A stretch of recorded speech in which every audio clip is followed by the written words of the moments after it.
오늘 이 예배를 찬양, 말씀 다 끝나고 우리가 시시껄껄한 문제에서부터 일어나서 담대하게 사는 우리가 되길 예수님 축복합니다. 기도하고 말씀 보겠습니다. 하나님 감사합니다. 오늘 우리가 또 주님으로부터 오는 말씀을 들으려고 합니다. 주님, 이 시간 주님이 친히 말씀하여 주시옵고 하나님의 뜻을 우리에게 보여주시고 이 자리를 주님의 말씀의 놀라움으로 가득 채워 주시옵소서. 주님만을 기대합니다. 예수님의 이름으로 기도했습니다. 아멘. 우리나라 이제 대통령 선거가 끝났습니다. 끝나고 이제 새로운 변화가 시작되었습니다. 실은 이 변화는 매 5년마다 일어나는 변화였어요. 특별히 올해만 있는 변화가 아니라 또 5년 후에 또 변화가 일어납니다. 새로운 대통령의 당선은 어떤 분들에게는 흥분과 기대를 주었고 어떤 분들에게는 걱정과 우려를 주었습니다. 중요한 거는 이 시점에서 어떠한 방향으로건 변화가 시작되었다는 것이고 이 변화를 막을 수는 없어요. 이 변화가 크게 일어나건 작게 일어나건 나의 삶에도 영향을 미칩니다. 우리 모두가 그 영향권 안에 있는 거예요. 지난주에 변화에 대해서 제가 말씀을 드렸습니다. 오늘은 지난주에 이어서 우리가 하나님이 원하시는 변화의 모습을 가지게 될 때 우리가 마주해야 되는 일들에 대해서 같이 나누어 보고자 합니다. 주님이 우리에게 놀라운 뜻을 가지고 있습니다. 믿습니까? 우리 모두에게 다 놀라운 계획이 있어요. 근데 이 놀라운 변화를 우리가 간직하고 나아가기 위해서는 우리가 실은 변화가 돼야 돼요. 그래서 주님은 우리를 끊임없이 변화시키십니다. 그래서 주님의 변화에 우리는 감사해야 돼요. 항상 원래 그대로를 좋아하는 사람들이 있어요. 조금만 변화해도 막 어떻게 할 바를 모르고 내가 원하지 않는 조금만 변화해도 굉장히 민감하게 반응하는 사람들이 있습니다. 근데 하나님은 세상을 변화하도록 만들었어요. 변화되지 않는 게 뭐가 있습니까? 연력학 법칙을 보십시오. 연력학 법칙 중에서 세상은 무질서로 간다는 법칙이 있어요. 가만히 있으면요, 집안에 청소 안 하고 가만히 있는다고 아무것도 안 갖는다고 깨끗한 게 아니에요. 먼지가 쌓입니다. 세상은 점점 무질서가 되게 돼요. 그래서 우리가 청소하는 겁니다. 점점 무질서로 흐르는 세상을 내 방식대로 내가 집을 정돈하는 거예요. 변화가 없이는 새로운 일이 탄생되지 않습니다. 근데 이 변화를 우리가 감사해야 되는데 쉽게 감사를 못하는 것은 변화에는 도전이 항상 포함되어 있어요. 쉽게 얘기하면은 변화는 힘든 여정을 포함하고 있다는 겁니다. 변화될 준비가 되셨습니까? 변화돼야 돼요. 지금 시대에는 우리가 더욱이 변화됩니다. 한국 교회도 변화가 돼야 되고 우리의 삶도 변화가 돼야 돼요. 세상의 모든 게 변화되고 있어요. 옛날에는 비행기, 탱크 이 정도만 있으면은 전쟁에 이길 줄 알았어요. 근데 그렇지가 않잖아요. 무인기 드론이라는 게 등장함으로 말미암아 러시아를 얼마나 고전시킵니까? 지금 전 세계에 있는 전쟁 전략가들이 다 전쟁을 다시 자기 나라 전쟁 방법을 되짚어보고 있어요. 왜? 헬기, 탱크 이것만으로는 비행기로는 이길 수가 없는 거야. 이제 드론이라는 새로운 무인기 체계가 등장함으로써 실제로 이번 전쟁에서 그렇게 일어나고 있습니다. 우리도 마찬가지예요. 변화라는 힘든 여정을 같이 나아가겠습니다. 아멘. 성경도요, 구약과 신약으로 나누어집니다. 구약은 옛 언약, 신약은 새로운 언약이란 뜻입니다. 이 새 언약 대신 예수님이 옛 언약을 따르는 이스라엘에 오셨습니다. 그래서 예수님이 사역하십니다. 막 죽은 자도 살리고 병든 자를 다 고치시고 은혜로운 말씀, 듣도 보도 못한 하늘의 말씀을 다 전하시고 십자가에 달려 돌아가시고 부활하십니다. 근데 이 모든 과정을 온전히 믿은 제자가 단 한 명도 없어요. 예수님이 십자가 달리실 때는 모두 도망쳤고, 예수님이 부활하셨을 때는 예수님의 부활을 온전히 믿지 못해요. 온전히 믿을 때까지 주님이 몇 번이나 그들에게 부활하신 몸을 보여주십니다. 시간이 필요했어요. 그리고 오순절에 성령님이 이 땅에 오셔서 정말로 기적과 이사와 복음이 막 예루살렘을 흔듭니다. 그러나 이스라엘 사람들은 이 새로운 변화를 잘 받아들이지 못합니다. 아직도 구약에 있기 때문에 신약으로 넘어가지 못하고 지금도 2000년이 지난 지금 이 시점에도 구약에 머물러 있습니다. 변화는 이토록 어려운 거예요. 세월이 1000년, 2000년 지난다고 해서 변화되는 게 아니에요. 내가 나이가 더 들어간다고 해서 내가 변화되는 게 아니에요. 그래서 오늘은 우리가 변화를 마주했을 때 힘들 수 있습니다. 우리가 이 힘듦, 마주했을 때의 어려움들 어떻게 다루어야 되는지 주님의 관점에서 한번 보려고 합니다. 첫 번째는 죄를 죄되게 보아야 돼요. 우리의 근본적인 변화는 이미 시작됐습니다. 우리가 예수님을 나의 구세주로 받아들일 때부터 시작된 거예요. 우리가 예수님을 믿기 전에는 어떻게 살았습니까? 나 잘난 맛대로, 내 생각대로 살아왔어요. 근데 예수님을 나의 주인으로 모심으로 말미암아 우리 안에 있는 사망, 죄의 권세를 예수님께서 깨뜨리시고 나를 자유케 해 주셨습니다. 그리고 우리가 예수님을 따라가는 이 삶이 이제는 성화의 삶 살도록 우리를 지금 이끌고 계십니다. 즉 성화의 삶이란 성령님을 따라서 내가 예수님처럼 예수님의 성품으로 하나님의 자녀로서 하나님의 자녀답게 바뀌는 과정이에요. 근데 이 성화의 가장 큰 걸림돌이 뭐냐? 가장 큰 걸림돌이 뭘까요? 나의 죄예요. 우리가 이 죄의 문제를 다루지 않는 한 실은 근본적인 변화를 일으킬 수가 없습니다. 우리가 죄의 문제를 다루지 않고 근본적인 변화가 일어날 수 있다면요, 예수님이 굳이 십자가에 달리실 필요 없어요. 예수님은 그냥 기적 행하시고 내가 너를 사랑한다, 그래 얘들아 잘 살고 있다, 그러고 가셨으면 돼요. 근데 우리의 근본적인 변화를 위해서 예수님이 십자가에 달려 돌아가십니다. 그래서 우리의 변화의 시작은 죄를 다루는 문제로부터 시작돼야 돼요. 우리가 삶에서 변화가 생깁니다. 큰 변화건 작은 변화건. 그리고 어떤 변화는 지속적으로 변화가 일어나요. 내가 원하지 않는 변화가 계속 일어납니다. 또는 같은 변화가 계속 일어나요. 형태만 달라서. 그럼 우리는 의문을 갖습니다. 나에게 왜 이런 일이 찾아올까? 그러면서 이 찾아져 나에게 이런 일이 생긴 이유를 찾기 시작합니다. 또는 이런 생각할 수도 있어. 왜 나에게만 이런 일이 생길까? 왜 내가 만나는 사람은 다 이럴까? 왜 나는 계속 이런 환경에 있을까? 여러 가지 의문점이 있습니다. 그러면서 그 이유를 찾아요. 근데 우리는 그 이유를 나보다는 밖에서부터 찾습니다. 아니라 그럴 수도 있지만 그렇지 않아요. 죄인된 인간의 근본적인 성품은 바로 남 탓입니다. 아담과 하와가 남 탓부터 시작해서 지금도 저도 그렇고 우리 모두가 다 남 탓하는 거예요. 손바닥도요, 마주쳐야지 소리가 납니다. 즉 내가 문제가 있는 거예요. 상대방 또는 내 주변의 환경에 우리가 문제를 다 돌릴 수도 있어요. 근데 중요한 건 뭐냐면은 주님의 자녀로서 하나님은요,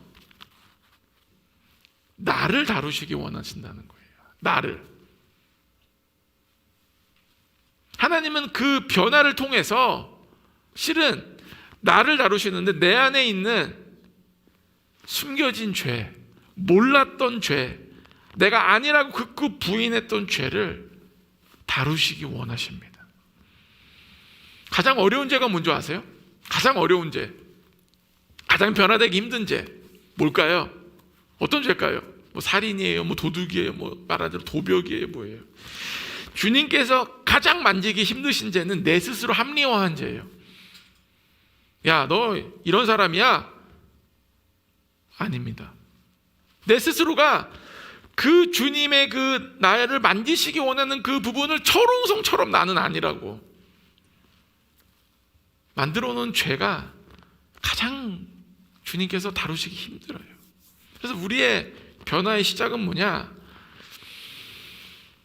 내가 죄를 죄되게 보아야 돼요. 이거는 죄다. 인정을 해야 돼요. 로마서 1장 29절부터 32절이요. 로마서 1장 29절부터 32절.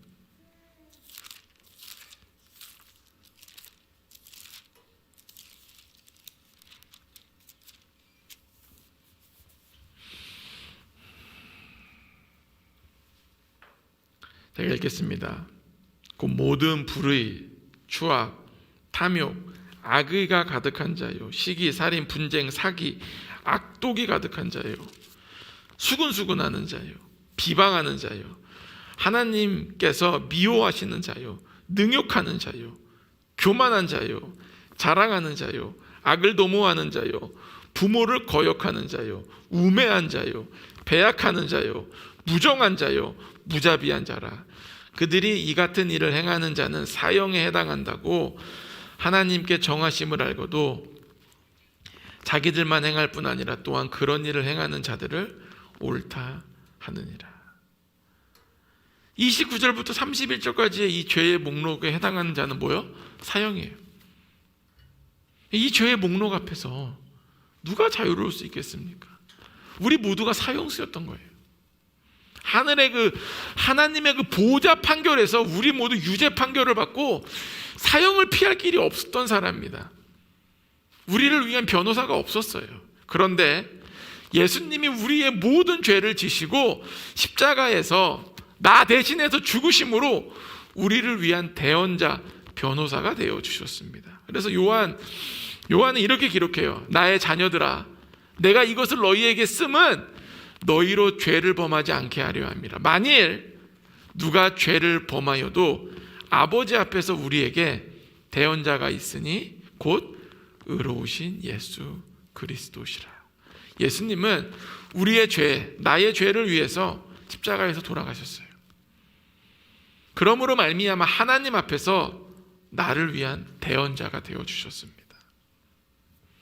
그래서 우리가 죄를 짓기도 하고 넘어지기도 하지만 십자가에서 나의 모든 죄가 사해졌담을 믿는 우리는 예수님의 은혜로 하나님의 자녀가 된 것입니다. 근데 우리가 죄인에서 하나님의 자녀가 됐다는 신분이 끝이 아니에요. 우리가 하나님과 동행하면서 내 안에 있는 죄를 죄되게 보아야 됩니다. 그것이 바로 내 십자가 지는 자녀의 삶이에요. 좀 전에 읽었던 말씀 세 번역으로도 쉽게 이해해 드리도록 읽어드리면요, 사람들은 온갖 불의와 악행과 탐욕과 악의로 가득 차 있으며 시기와 살이와 분쟁과 사기와 적의로 가득 차 있으며 수군거리는 자요, 중상하는 자요, 하나님을 미워하는 자요, 불손한 자요, 오만한 자요, 자랑하는 자요, 악을 꾸미는 모략꾼이요, 부모를 거역하는 자요, 우매한 자요, 신의가 없는 자요, 무정한 자요, 무자비한 자입니다. 그들은 이와 같은 일을 하는 자들은 죽어야 마땅하다는 하나님의 공정한 법을 알면서도 자기들만 이런 일을 하는 것이 아니라 이런 일을 저지른 사람을 두둔하기까지 합니다. 여기에 있는 이 죄들을 우리의 삶에서 주님이 하나하나 다루어 가십니다. 변화의 과정이 우리 꼭 필요한 거예요. 이 변화는 끝이 없습니다. 이 변화할 때요, 예상치 못한 갑자기 변화가 올 때가 있어요. 또는 오래된 문제가 갑자기 나는 잊어버렸던 문제, 아니면 너무 오래된 문제가 수면 위로 떠오르기도 합니다. 또 어떨 때는 아무렇지도 않았던 일들이 갑자기 나에게 문제가 되기도 합니다. 그때가 뭐냐? 주님이 우리에게 변화를 요구하시는 순간이에요. 그 변화를 요구하시는 순간에 우리가 해야 될 것은 뭐냐? 우리 안에 있는, 내 안에 있는 나의 죄를 죄되게 봐야 됩니다. 나의 죄를 대면할 때 실은 막 부정하고 싶어요. 피하고 싶어요. 난 아니야. 나 그렇지 않아. 나 때문이 아니야. 근데 우리는 분명히 죄를 죄되게 보아야지만 변화가 시작되는 거예요. 그러니까 변화되는 게 아니라 변화가 시작되는 거예요. 이 변화가 시작도 안 되는데 어떻게 변화의 결과를 얻겠습니까? 많은 사람들은 결과를 얻기 원해요. 그러면은 내 안에 있는 죄를 죄되게 봐야 됩니다. 제가 토요일날 한 자매님한테 전화가 왔어요. 그러면서 방송으로 금요 예배를 잘 드렸다. 자기도 이퀄라이저 좀 했다. 그러시면서 하는 얘기는, 자기는 실은 인생에서 돈에 대해서 초월해서 산 줄 알았대. 그러니까 돈에 자기에게는 별 문제가 안 된다고 생각을 했대요. 돈 나에게 근데 제가 그런 얘기를 했잖아요, 금요일날. 돈에 대해서 생각하지 않는데 자꾸 집 생각하고 차 생각하고 옷 생각하고 여러 가지 계속 돈과 관련된 것만 생각하면 돈 사랑이 있는 거라고. 자기가 그 얘기를 듣고 이퀄라이징을 하는데 돈 사랑이 있었다면서 제가 깨달았다는 거예요. 나는 나를 몰랐는데 하나님이 나를 드러내시는구나. 제가 그 얘기 듣는데 진짜 너무 기쁘더라고요. 왜 기뻤을까요? 제가 당신 돈 사랑 있다는 거 드러났어. 그래서 아니요, 그 겸손함이 저를 기쁘게 했어요. 나는 아니라고 생각하는데 주님이 맞다면 그 받아들이는 겸손함, 이 겸손함이 실은 죄를 죄되게 봅니다. 직면하게 만들어요. 우리 모두에게 그런 은혜가 있기를 축복합니다. 두 번째는 죄를 다루어야 돼요. 이 죄를 죄되게 보면요, 그때서야 나의 죄를 볼 수 있는 눈이 떠지게 됩니다. 눈이 떠지면요, 모든 것이 명확하게 보여요. 이건 음란 때문이구나. 나는 이거를 로맨스라고 생각했는데 이건 음란 때문이구나. 좀 전에 얘기한 분처럼 나는 돈 사랑이 없는 줄 알았는데, 세상에 끊어진 줄 알았는데 알고 보니 나는 돈 사랑하고 있었구나. 나는 굉장히 온유한 줄 알았는데 알고 보니까 내가 진짜 더러운 인간이었구나. 혈기가 엄청 많구나. 눈이 떠지게 돼야지 명확하게 보입니다. 여러분, 죄를 죄되게 보기 전에는요, 우리는 봉사와 같은 상태예요. 마치 봉사가 코끼리의 코를 탁 만지고선, 코끼리 어떻게 생겼어요? 길쭉한 원통이라고 말하는 거랑 똑같아요. 완전히 안 보이는 것도 봉사지만요, 내 생각대로 쉽게 판단하는 것도 봉사입니다. 우리의 죄를요, 죄되게 보는 눈이 떠지면요, 나의 삶의 많은 부분이 죄로 오염되어 있다는 걸 알게 됩니다. 그리고 오염되는 것만이 아니라 이 오염 때문에 내가 굉장히 잘못된 선택과 잘못된 생각과 잘못된 행동을 하고 있다는 것을 알게 돼요. 저도 그랬어요. 저도 여러 가지 체험도 하고 주님이 보여주시는 환상도 보고 나름 부원장이라는 기도원에서 직책을 가지고 있을 때는 굉장히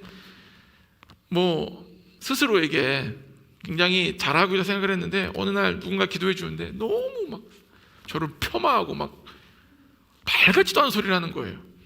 그래서 내가 듣다가 가만히 있었어요. 근데 나중에는 그게 제 모습이란 걸 알게 됐어요. 그때 눈이 떠지더라고요.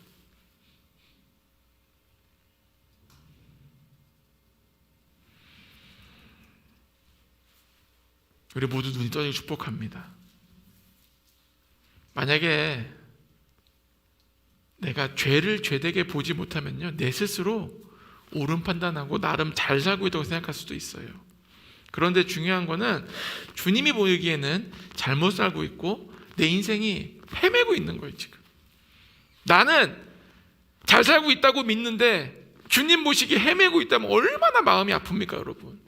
우리가 솔직히 주님밖에 없지 않습니까? 예배드리고 기도하고 우리 인생에 진짜 많은 시간을 주님에 투자하는데 알고 보니까 내 인생이 헤매고 있었어. 그거를 천국에서 알게 됐어.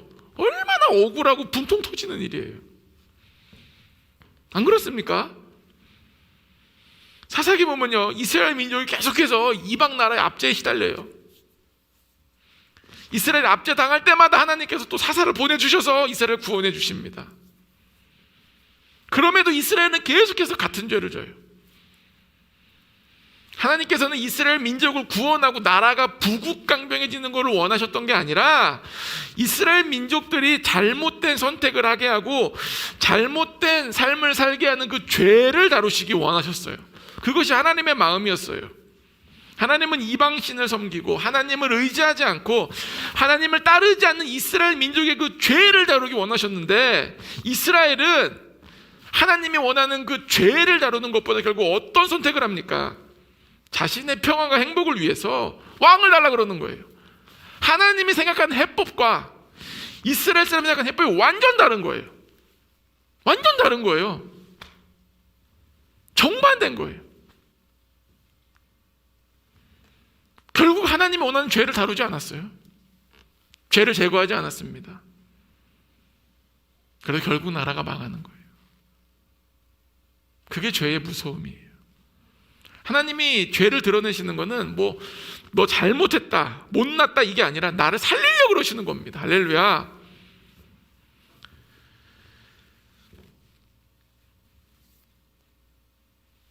이스라엘 민족이 결국 오염이 너무 돼가지고 자신들의 판단, 자신들의 생각, 삶을 어렵게 하는 그 죄를 해결하지 않고 고집스럽게 삽니다.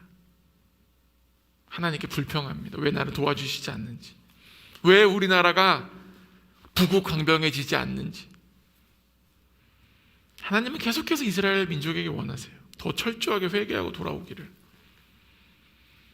결국은 그러지 못하고 왕을 요구하고 완전히 반대 방향으로 가기 시작해서 멸망당한 이스라엘 민족을 보면서 우리도 이스라엘처럼 되지 않기 위해서는 주님이 나에게 원하시는 그 죄를 다뤄야 돼요. 그 눈이 뜨져야 됩니다. 주님은 우리 안에 있는 죄를 다루시기 원하세요. 우리는 참 미련해요. 저도 그렇고 고집도 있고 내 생각대로 살고 싶고 그래서 쉽게 변하지가 않아요. 그래서 나의 죄를 다루기 위해서는 귀가 열려 있어야 돼요. 예배 시간이나 설교 시간에도 좋고 찬양 시간에도 좋고 내 마음을 뭔가 찔리는 게 하는 것들 반응해야 됩니다. 혼자 묵상하고 여러 가지 주님과 시간을 보내면서 기도의 시간을 보내면서 주님이 나에게 하시는 말씀을 쉽게 지나치면 안 돼요. 우리는 듣고 싶은 말은 간직하고 듣기 싫은 말은 쉽게 지나가는 경향이 있어요. 그러면 안 돼요. 겸손한 자는 듣기 싫은 말을 잘 듣고 칭찬하는 말은 그렇군요, 할렐루야, 주님 영광 돌립니다, 주님 감사합니다 하고 쉽게 넘어갑니다. 또 주변 사람들로부터 비슷한 이야기를 듣게 돼요. 제가 아빠한테 굉장히 고통을 당했다는 건 모두 알고 있지 않습니까? 근데 아빠가 저에게 하셨던 말씀이 그 당시에는 다 싫었어요. 옳은 소리를 해도 싫고 싫은 소리를 해도 더 싫고 다 싫은 거야. 그 사람 자체가 문제되시는 그 언어를 풀어내는 방법, 언어의 톤 이런 것이 문제였지 실은 거기에는 올바른 말이 많이 있었거든요. 그것을 아버지가 돌아가시기 전부터 점점 깨닫게 되더라고요. 인간적인 말도 있었지만 제가 꼭 필요한 말씀이 있었어요. 근데 제가 귀 기울이지 못했어요. 왜 그런 줄 아세요? 나는 그렇지 않다고 생각했기 때문이에요. 그게 진짜 무섭더라고요. 내가 그렇지 않다고 생각하니까 어떠한 고난이 와도요, 내 스스로 들어와, 그 있잖아요. 들어와. 나 아니야. 이 계속 버티는데 결국 주님이 저를 무너뜨리시더라고요. 여기 계신 모든 분들은 저처럼 무너지지 않길 축복합니다. 쉽게 무너지십시오. 버티지 마십시오. 그래서 저도 그렇고 이런 생각을 많이 했어요. 나를 몰라서 그래, 아빠가. 저 사람은 나를 몰라서 그래. 야, 알지도 못하면서 또 저런 소리 하네. 지겹다 이제. 나에 대해서 뭘 안다고 저러지? 나에 대해서 편견이 있는 게 분명해. 듣기 싫다. 그런 얘기가 너무 많았어요. 뭐 부모님도 그렇고, 공동체 생활하면은 같이 먹고 자고 하면은 이게 삶이라는 게 뭐 특별히 변화되는 게 없잖아요. 밥 먹고 싸고, 밥 먹고 자고, 뭐 싸고 기도하고 예배드리고. 그러니까 같이 생활하니까 이런 얘기들이 더 잘 들리는 거예요. 여러분, 가끔 보는 사람은요 별로 할 말이 없어요. 근데 맨날 보는 사람은요 잔소리거리가 막 생깁니다. 그래서 자식과 부모가 힘든 거예요. 서로 잔소리하는 거예요. 우리는 지금 가영과 언니가 수준에 올랐어요. 이렇게 특히 가영이 수준이 이제 저에게 잔소리를 하면서, 저도 잔소리하고, 둘이. 역시 내 딸이에요. 근데 이런 말들을 들릴 때마다 너무 싫은 거예요. 왜냐하면 나를 몰라서 하는 얘기를 자꾸 생각을 하니까 제가. 근데 중요한 건 뭐냐면은, 어떤 거는 굉장히 짧은 시간에 깨닫는 것들이 있어요. 내가 그랬구나. 근데 어떤 일은 막 10년, 20년 지나서, 어쩜 모르죠. 그때 들었던 말을 제가 30년 지나서 깨달을지, 40년 지나서 깨달을지. 그런 이야기들이 저는 계속 깨닫게 되는 것 같아요. 그래서 자꾸 요즘은 똑같은 소리 계속 들으면 저를 점검하기 시작합니다.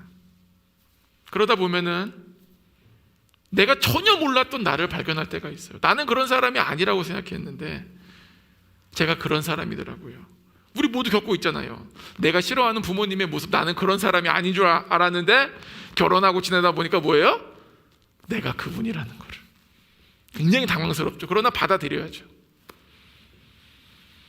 저는 이제 지금 가영이 없구나. 가영이랑 계속 얘기하는 게, 너는 내 딸이다. 주니어 가성은.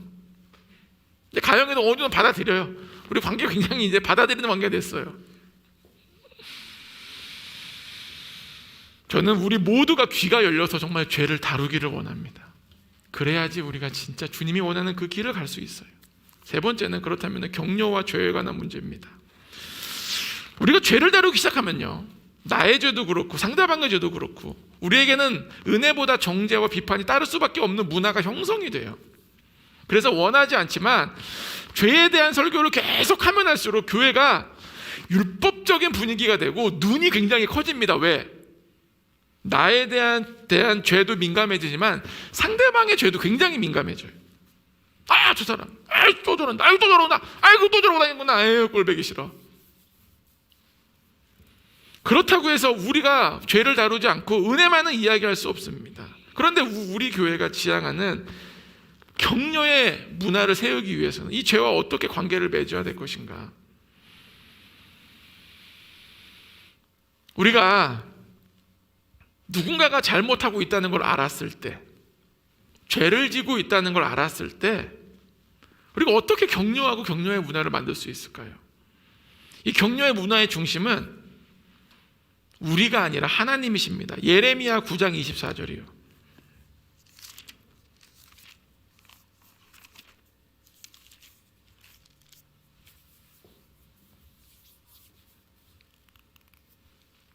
제가 읽겠습니다. 자랑하는 자는 이것으로 자랑할지니 곧 명철하여 나를 아는 것과 나 여호와는 사랑과 정의와 공의를 땅에 행하는 자인 줄 깨닫는 것이라. 나는 이 일을 기뻐하노라. 여호와의 말씀이니라. 하나님에게는 사랑과 공의가 공존하십니다. 그래서 하나님 우리를 너무 사랑하세요. 우리를 위해 자기 아들을 십자가에 못 박히시기까지 우리를 사랑하셨지만 세상 끝날에는 우리는 하나님 앞에서 심판대에 오르게 될 것입니다. 하나님은 우리를 세상 끝날에 심판하실 거예요. 이 두 가지를 잘 맞춰야 돼요. 우리가 제가 몇 주 전부터 격려의 문화를 공고히 만들자고 이야기했습니다.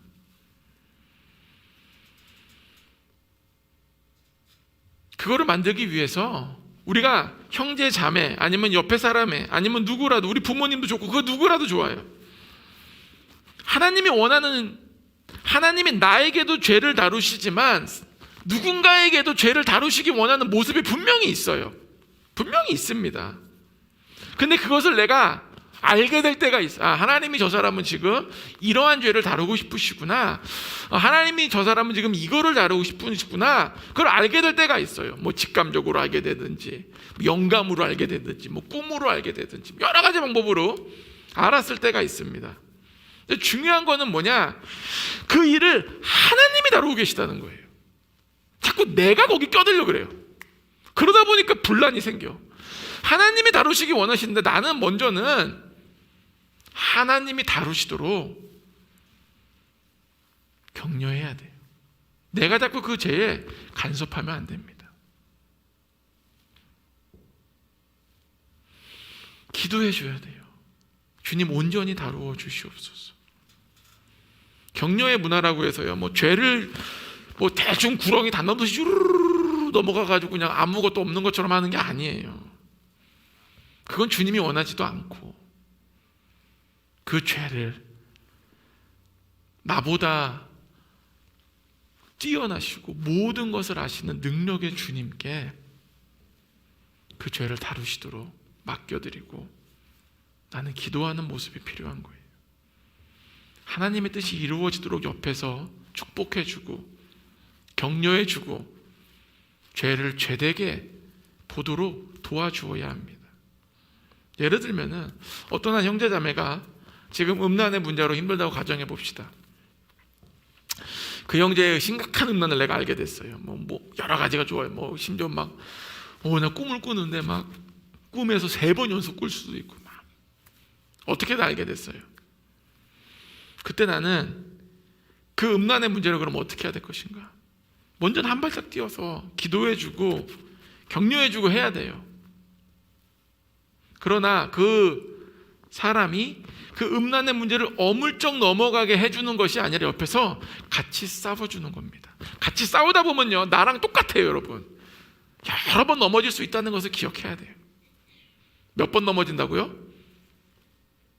여러 번 넘어질 겁니다. 누가 그렇게 한 번에 죄를 이겨요? 저 그런 사람 별로 못 봤는데, 저도 마찬가지고. 여러 번 넘어질 때 예수님의 승리를 기억하게 하면서 격려해 주어야 돼요. 그래서 우리는 정죄와 비판을 통해서가 아니라 격려의 문화를 통해서 죄에서 해방되도록 도와주어야 합니다. 나도 마찬가지고요. 이 죄가요, 나의 삶을 오염시키고 있는 한 완전한 자유가 올 수가 없어요. 갈라디아서 5장 1절 가보십시오. 갈라디아서 5장 1절이요.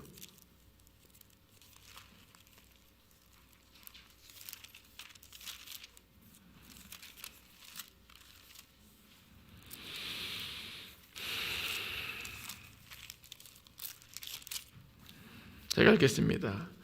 그리스도께서 우리를 자유롭게 하려고 자유를 주셨으니 그러므로 굳건하게 서서 다시는 종의 멍에를 매지 말라. 종의 멍에가 뭡니까? 죄의 멍에예요. 예수님이 우리를 위해 십자가 지신 것은 우리를 자유케 하려고 한 것입니다. 여러분, 누군가가 믿거나요, 뭐 누군가가 거슬리거나 굉장히 뭔가가 어려워지면요, 내가 근본적으로 내 자신이 자유가 없어요. 내가 자유를 상실하게 돼요. 우리는요, 자유를 누리도록 부름받은 사람입니다. 막 음란한 생각 계속 머리에 떠오르죠? 그러면 자유가 없어요. 그건 벗어나지 못하는 거예요. 음란의 생각으로부터. 이 자유를 누리기 위해서 우리가 굳건하게 서 있어야 됩니다. 여러분이 굳건하게 서 있기 위해서 어떻게 해야 되냐? 나의 죄를 십자가에 하나하나 못 박아야 돼요. 그래서 우리 모두가 다시는 종의 멍에를 매지 말아야 합니다. 왜?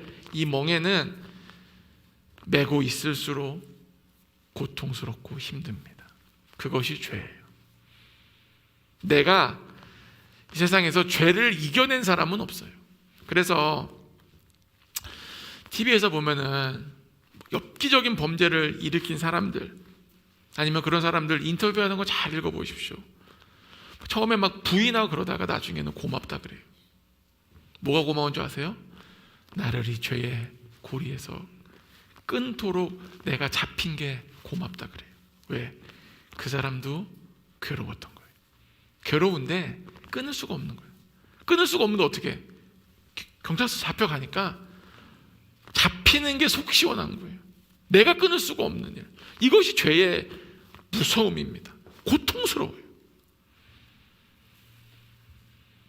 저는 우리 하나님과 꿈꾸는 교회 하나님의 자녀들이 고통이 아니라 행복에 매여 있기를 축복합니다. 우리는 고통당할 필요도 없고 고통스럽게 살 필요도 없어요. 그렇다면 예수 왜 십자가 돌아가셨어요? 우리 하나님께서 행복하고 더 나은 삶을 살기, 하나님이 주시는 그 풍요로움 안에 살기를 주님께서 원하셨기 때문에 십자가에 돌아가신 겁니다. 그래서 우리 스스로가 모든 죄의 멍에를 집어 던져야 돼요. 자, 이 지금 믿음으로 집어 던지세요. 다 지금 떠오르는 각자에게 있는 죄의 멍에를 집어 던지십시오. 던지셨어요? 다 던져야 돼요. 그래야지 우리 삶이 정말로 행복하게 됩니다. 저는 이제 우리 모두가 이 하나님이 주시는 변화를 향해서 나아가기를 축복합니다. 이제 죄를 죄되게 보고 다시는 죄의 멍에를 매지 맙시다. 그 맬수록 고통스럽고 맬수록 힘든 이 죄의 멍에서부터 자유케 되길 축복합니다. 제가 지난주 금요일 날 말했던 것처럼 이번 한 주 내내 주님과 함께 이퀄라이저, 내 삶에 있는 잘못된 부분들을 맞춰가시면서 분명히 죄가 드러날 거예요. 그때 다 버리시고 다음 주에 왔을 때는 햇빛보다 더 밝은 얼굴로 한 분 한 분 다 들어오기를 예수의 이름으로 축복합니다. 다 같이 우리도 오늘 기도합시다. 말씀을 들으면서